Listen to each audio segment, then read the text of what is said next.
This is Ash with Cady Business Technologies. Through Collaboration 7, you can listen to your voicemails, forward them, and even download them to your computer from the app.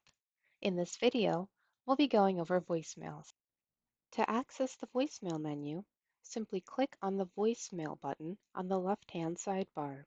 From here, you can click on the blue voicemail button to listen to a voicemail. Test 1, 2, 3. You may pause the voicemail and choose to move to specific parts of the voicemail with the slider.